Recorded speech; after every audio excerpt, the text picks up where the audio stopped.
मनुष्य मुसीबत में कब फंसता है, उसके कौन से कार्य उसे मुसीबत में डाल देते हैं। नमस्कार प्रिय दर्शकों, एक बार फिर से आप सभी दर्शकों का हमारे YouTube चैनल में स्वागत है। दोस्तों, आज का वीडियो बड़ा ही ज्ञानवर्धक है। अगर ये वीडियो आपने गौर से सुन लिया तो आपको धनवान होने से कोई नहीं रोक सकता। यह वीडियो आपके लिए बहुत ही महत्वपूर्ण होने वाला है, इसलिए बने रहिए हमारे साथ वीडियो की समाप्ति तक। जो दर्शक हमारे चैनल पर पहली बार आए हैं, कृपया हमारे चैनल को सब्सक्राइब कर लीजिएगा, बेल आइकन ऑन करें जिससे आपको हर नई वीडियो का नोटिफिकेशन मिलता रहे। दोस्तों, शुरू करते हैं आज की ये प्यारी सी कहानी। मित्रों, एक बार की बात है। एक बार माता पार्वती और भगवान शिव श्रावण मास के महीने में अपने भक्तों को देखने के लिए पृथ्वी पर आते हैं। तो माता पार्वती को उस पृथ्वी लोक पर भ्रमण करते हुए एक ऐसा व्यक्ति दिखता है जो कि वह अत्यंत गरीब था, फटे पुराने कपड़े पहने हुए था, शरीर से दुबला पतला था, दिखने में बहुत कमजोर था और वह भगवान की शिवलिंग पर जल अर्पण कर रहा था। यही सब देख करके करुणामयी माता पार्वती को अत्यंत दुख हुआ। तो वे एकदम करुणा से भर उठी और भगवान शिव से कहने लगी कि हे स्वामी, ये आपका भक्त आपकी पूजा अर्चना कर रहा है, पर ये कितना गरीब है। इसके शरीर पर फटे पुराने कपड़े हैं, इसका शरीर कितना कमजोर है, इतना दुबला पतला और लाचार है, और आपकी शिवलिंग पर कितनी श्रद्धा से जल चढ़ा रहा है। इसके मन में आपके प्रति कितनी भक्ति भाव है। आप एक काम कीजिए, इसे धनवान बना दीजिए, इसे धन धान्य से परिपूर्ण कीजिए। माता पार्वती की बात सुनकर भोलेनाथ कहने लगे, हे देवी, आप तो इतनी ममतामयी हैं, आपको हर रहस्य जाने बिना हर किसी पर दया आ जाती है। आप तो हर जीव जंतु, हर प्राणी पर दया दिखाने लगती हैं। हे देवी, इसके पीछे एक रहस्य है, इसके पीछे एक बात छुपी हुई है जिसके कारण मैं इसे धनवान नहीं बना सकता। तो माता पार्वती कहने लगी कि हे स्वामी, आपके इस भक्त में ऐसी कौन सी बात है जिसे आप धनवान नहीं बना सकते, या ये धनवान बनने लायक नहीं है। यही सुनने के बाद में भगवान शिव ने कहा कि देखो पार्वती, बात यह है, इसके कर्मों में जो लिखा है उसके कारण ये धनवान बनने लायक नहीं है। इसके पूर्व जन्मों के कर्म कुछ ऐसे हैं जिसके कारण इस जीवन में ये धनवान बनने लायक नहीं है, और ना ही इस जीवन में ये धनवान बन पाएगा। इसके जीवन में गरीबी लिखी हुई है, इस कारण से यह गरीबी में दिन व्यतीत कर रहा है। तब करुणामयी माता पार्वती कहने लगी कि हे प्रभु, ऐसा नहीं चलेगा, आप मेरे सामने इसे धनवान बना दीजिए। मैं भी देखती हूँ ये कैसे धनवान नहीं हो पाएगा। मैं भी देखना चाहती हूँ कि जब आप इसको धनवान बनाएंगे तो फिर ये कैसे कंगाल होता है। इसलिए आप अभी की अभी इसे धनवान बना दीजिए। तब माता पार्वती की जिद करने पर भगवान शिव ने कहा, ठीक है देवी, अगर आप इतनी जिद कर रही हो तो मैं इसे अभी की अभी धनवान बना देता हूँ। इतना कहने के बाद भगवान शिव ने अपना रूप बदला और एक संत का रूप बना लिया और उसी रास्ते से जाने लगे जिस रास्ते से वह उनका भक्त जल चढ़ा करके आ रहा था। तो वह आदमी वो महात्मा जी के पास आता है और हाथ जोड़कर कहने लगा कि हे स्वामी, आपके पास कुछ खाने के लिए हो या आपके पास कुछ पैसे हों, कुछ धन हो तो आप मुझे दे दीजिए। मुझे बहुत जोर की भूख लगी है, कई दिनों से मैंने कुछ नहीं खाया है, मेरे शरीर में बिल्कुल भी जान नहीं है। मुझे ऐसा लग रहा है अगर मुझे कुछ खाने को नहीं मिला तो मेरे प्राण निकल जाएंगे। और वह मनुष्य कहने लगा कि हे महात्मन, मैंने सुना है अगर कोई व्यक्ति किसी साधु संत की शरण में चला जाता है तो साधु संत उसका उद्धार कर देते हैं। अगर किसी को संतों का साथ मिलता है तो उसका जीवन धन्य हो जाता है। इसलिए हे महात्मन, मेरा आपसे निवेदन है, आप मेरे कष्टों को दूर करिए। मैं अत्यंत दुखी हूँ और मैं बहुत गरीब हूँ, मुझसे अब मेरे ये दुख सहे नहीं जाते हैं। आप मुझे कोई ऐसा उपाय बताइए, आप मुझे कोई ऐसा मंत्र दीजिए जिससे मेरे सारे कष्ट दूर हो जाएं और मैं धनवान बन जाऊं। संत रूपी भगवान भोलेनाथ ने अपनी झोली से 4 फूल निकाले और उस व्यक्ति को दे दिए। और कहा, हे मनुष्य, इस फूल की एक एक पंखुड़ी तोड़ करके अपने हाथ में लेकर और गिराते हुए चले जाना। जहां भी ये पंखुड़ियां खत्म हो जाएं, वहीं पर उस जगह को खोदना। उस जगह पर आपको बहुत सारा धन मिल जाएगा। तुम ये पंखुड़ी लेकर पूरब की दिशा में जाना, आपको उसी दिशा में बहुत सारा धन मिल जाएगा। और जब आपका वो धन खत्म हो जाए, फिर आप दूसरा पुष्प लेकर पश्चिम की दिशा में जाना। इसी तरह से एक एक पंखुड़ी जमीन पर गिराते जाना, और जहां पंखुड़ी खत्म हो जाए, वहीं उसी जगह को खोदकर अपना धन निकाल लेना। इसी तरह से जब ये धन खत्म हो जाए, फिर आप उत्तर की दिशा में जाना। फिर इसी तरह से एक पुष्प लेकर के और पंखुड़ी गिराते हुए जाना। जहां पंखुड़ी खत्म हो जाए, वहीं उसी भूमि को खोदना, और वहां पर आपको बहुत सारा धन मिल जाएगा। मगर हाँ, मेरी एक बात जरूर ध्यान रखना, कभी भी दक्षिण दिशा की ओर मत जाना। इस चौथे फूल को दक्षिण की दिशा में कभी प्रयोग मत करना। ये फूल हमेशा अपने पास ही रखना। ये फूल अगर आपके पास रहेगा तो आपके घर हमेशा धन दौलत बनी रहेगी, कभी भी आपके घर संपत्ति की कमी नहीं होगी।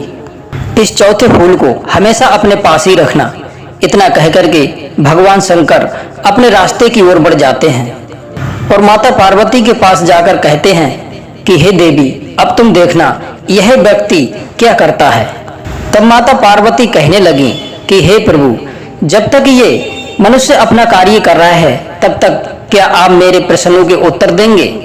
तब भगवान शिव ने कहा कि बताइए, आपके क्या प्रश्न हैं, आप पूछिए। तो माता पार्वती कहने लगी कि मेरा पहला प्रश्न है कि मनुष्य विपत्ति में कैसे फंसता है, और दूसरा प्रश्न है कि मनुष्य धनवान कैसे बनता है, कौन सा गुण मनुष्य को धनवान बनाता है। माता पार्वती की बात सुनकर के भगवान भोलेनाथ कहने लगे कि हे देवी, तुम कुछ क्षण के लिए थोड़ा इंतजार कर लो, आपके प्रश्नों का जवाब कुछ ही देर में मिलने वाला है। प्रिय मित्रों, उधर वह मनुष्य जो गरीब था, जिसके लिए भगवान शिव ने 4 पुष्प दिए थे, वह क्या काम करता है, एक फूल को अपने हाथ में लेता है और उसकी सारी पंखुड़ियों को तोड़ लेता है, और एक एक पंखुड़ी पूरब की दिशा में गिराते हुए चला जाता है। और जहां वो पंखुड़ियां खत्म हो जाती हैं, वहीं उस भूमि को खोदता है तो उसमें अपार धन मिलता है। इतना सारा धन देखने के बाद में उस व्यक्ति के मन में और भी लालच बढ़ जाता है। वह गरीब व्यक्ति सोचने लगा कि उस महात्मा ने तो मुझे 4 फूल दिए हैं, जिसमें से एक फूल तो मैंने यूज कर लिया है। अब इनमें से एक फूल लेकर के मैं पश्चिम की दिशा में जाता हूँ, तब देखता हूँ वहां पर मुझे कितना धन मिलता है। दोस्तों, वहां उसे जितना धन मिला था, उस सारे धन को वह उस जमीन में गाड़ देता है और दूसरी दिशा में जाने लगता है। सोचा ये धन तो मैं लौट कर निकाल लूंगा। अब दूसरे फूल की पंखुड़ियों को एक एक करके तोड़ लेता है और अपने हाथ में लेकर पश्चिम की दिशा में चल देता है। एक एक पंखुड़ी गिराता हुआ चला जाता है, और जहां पर भी वो पंखुड़ी खत्म होती है, वहीं पर उस जगह को वो खोदना शुरू कर देता है। उस जगह निकले हीरे मोती जवाहरातों को देखकर वह तो बावला सा हो गया। उसे खुशी का कोई ठिकाना नहीं रहा। वह सोचने लगा कि यहाँ तो मुझे हीरे मोती जवाहरात मिले हैं, अब देखता हूँ कि उत्तर की दिशा में मुझे क्या मिलता है। यह सब सोच करके उसने उस धन को भी वहीं जमीन में छिपा दिया और सोचने लगा कि वापस होकर इस सारे धन को इकट्ठा करके अपने घर ले जाऊंगा। फिर उसने तीसरे पुष्प को अपने हाथों में लिया, उसकी एक एक पंखुड़ी तोड़कर अपने हाथ में लेकर के और उत्तर की दिशा में चलने लगा। एक एक पंखुड़ी गिराता जा रहा था। चलते चलते जहां पर वो पंखुड़ी खत्म हो गई, वहीं पर उस जगह को खोदा। खुदाई के दौरान उसे वहां पर बहुत सारे गहने मिले थे। बहुत सारे गहने और पैसे देख करके उसके मन में और भी लालच जग गया। वह बड़ा प्रसन्न हुआ और लालच उसके मन में घर कर गया। अब तो उसके मन में यथा लालच आ गया। उसने अपने उस धन को भी वहीं छुपा दिया। अब उस गरीब व्यक्ति ने सोचा कि सारे धन को एक ही बार में निकालकर अपने घर ले जाएगा। उसने सोचा कि अब मुझे दक्षिण दिशा में जाना चाहिए। हालांकि उस संत ने तो दक्षिण दिशा में जाने के लिए मना किया था कि मुझे वहां नहीं जाना चाहिए, पर क्या पता उस संत ने वहां पर दक्षिण दिशा में बहुत सारा धन छिपा रखा हो शायद हो सकता है उस संत ने वो सारा धन अपने लिए बचा करके रखा हो। जब ये चौथा फूल मेरे पास है तो उस बहुत सारे धन पर भी मेरा ही अधिकार है, उस धन को भी मैं ही प्राप्त करूंगा। इस प्रकार से उस गरीब व्यक्ति के मन में ये बातें आने लगती हैं और उसने चौथे फूल को भी अपने हाथ में लिया, उसकी एक एक पंखुड़ी तोड़कर अपने हाथ में लेकर और दक्षिण की दिशा में चलने लगा। जहां पर वो पंखुड़ियां समाप्त होती हैं तो उसने देखा एक विशाल सोने का दरवाजा है। यह देखकर के वह हैरान रह गया। उस दरवाजे को खोलकर वो गरीब व्यक्ति उस दरवाजे में प्रवेश कर गया। जब उसने अंदर देखा तो बहुत सुंदर महल था जिसमें हीरे जवाहरात जड़े हुए थे। जब उसने इधर उधर देखा तो उस महल में उसे कोई दिखाई नहीं दिया। तो वह गरीब व्यक्ति सोचने लगा, अब तो निश्चित ही ये महल मेरा हो गया। मन में सोचने लगा, शायद उस संत की नजर इस महल पर होगी, इसीलिए वह मुझे इस दिशा में आने के लिए मना कर रहा था। जब वह कुछ और आगे बढ़ा तो एक कमरे में उसे कुछ आहट सुनाई दी। वो उस कमरे में प्रवेश कर गया तो उसने देखा एक बूढ़ा व्यक्ति उस कमरे में चक्की चला रहा था।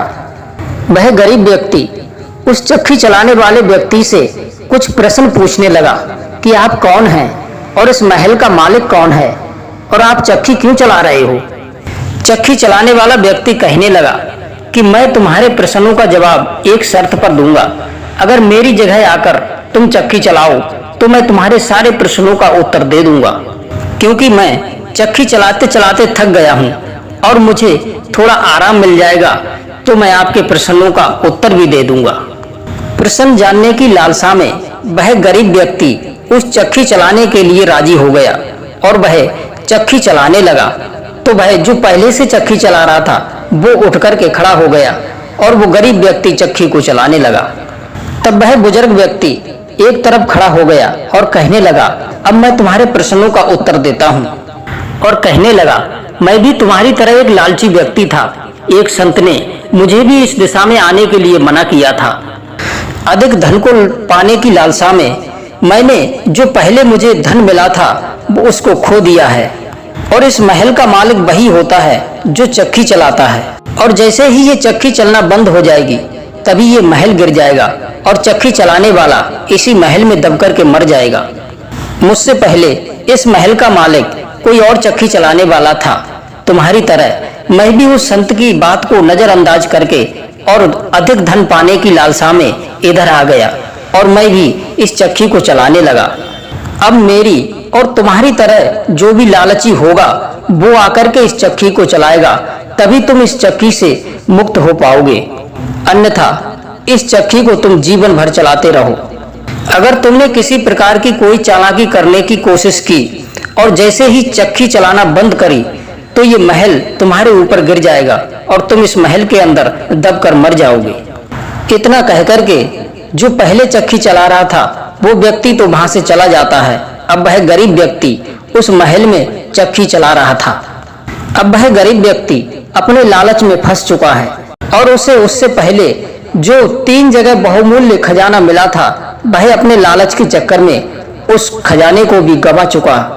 उधर भगवान शिव कहने लगे माता पार्वती से कि हे देवी, तुमने देखा वह गरीब व्यक्ति अपने लालच के चक्कर में किस तरह से बुरी तरह फंस गया है। तुम्हारा जो प्रश्न था कि मनुष्य विपत्ति में कैसे फंसता है, तो ठीक इसी तरह से मनुष्य अपने लालच में आकर के विपत्ति में फंस जाता है। लालच एक ऐसी चीज है जिसके चक्कर में जो फंस गया समझ लो वो अपना सब कुछ बर्बाद कर चुका होता है और एक ऐसी मुसीबत में जाकर के फंस जाता है जिससे निकलना उसके लिए मुश्किल हो जाता है। लालच करने से भले ही हमें लाभ हो, लेकिन लालच करने से अंत में व्यक्ति बहुत बुरी तरीका से फंस जाता है और लास्ट में उसे नुकसान ही उठाना पड़ता है। हे देवी, लालच के चक्कर में व्यक्ति के पास जो पहले से बहुमूल्य धन होता है वह अधिक लालच की वजह से और उसे भी गंवा देता है और इस तरह से व्यक्ति मुसीबत में फंस जाता है। लालच हमेशा नुकसानदायक होता है, लेकिन फिर भी मनुष्य लालच को अपने से दूर नहीं कर पाता है। लालच व्यक्ति को गलत काम करने के लिए प्रेरित करता है। लालच व्यक्ति को कहीं रुकने नहीं देता है और लालच में व्यक्ति अपने कई बार ईमान को भी खराब कर लेता है और लालच के चक्कर में अपने आसपास के या सगे संबंधियों से आदमी दूर होता चला जाता है। इसलिए व्यक्ति को लालच से दूर रहना चाहिए। इस प्रकार से लालच की वजह ही व्यक्ति मुसीबत में फंस जाता है। और हे देवी, तुम्हारा दूसरा प्रश्न है कि व्यक्ति का कौन सा गुण उसे धनवान बनाता है। अगर व्यक्ति के अंदर ये गुण होना चाहिए तो वह कभी भी गरीब नहीं होगा। पहली बात तो ये है कि वह किसी से उधार लेने की कोशिश ना करे और खर्च करते समय वह बहुत समझदारी का इस्तेमाल करे, अपनी बचत बढ़ाएं और सकारात्मक सोच को अपने अंदर लाएं, अपने लक्ष्य को तय करें और लोगों की सहायता करें, अपने कारोबार में ध्यान दें, अपने सभी धन का हिसाब रखें और पैसों की बचत करें और किसी भी कार्य में जल्दीबाजी ना करें, अपने धन को सही जगह पर लगाएं, उसे व्यर्थ खर्च ना करें। और व्यक्ति के अंदर सबसे बड़ा गुण तो ये होता है कि वह अपने लक्ष्य को तय करे। जिस व्यक्ति के जीवन में लक्ष्य नहीं होता है तो उसके जीवन में कुछ भी नहीं होता है। जिस व्यक्ति के अंदर जीवन में कोई लक्ष्य होगा तो वह अपने धन को सही जगह और अच्छी तरीका से इस्तेमाल या खर्च कर सकता है, तो उसका धन घटने की बजाय और भी बढ़ेगा। इस प्रकार से हे देवी, अगर व्यक्ति के अंदर ये गुण हैं तो वह धनवान बन सकता है। प्रश्न सुनकर के देवी पार्वती बड़ी खुश हुई और कहने लगी कि हे प्रभु, आपकी लीला आप ही जाने, मुझे तो मेरे प्रश्नों के उत्तर मिल गए, इससे मुझे बहुत संतुष्टि मिली है। तो दोस्तों, आपको ये कहानी कैसी लगी एक बार कमेंट में ओम नमः शिवाय अवश्य लिखें। आप सभी दर्शकों का बहुत बहुत धन्यवाद। जय श्री कृष्णा, जय श्री राधे।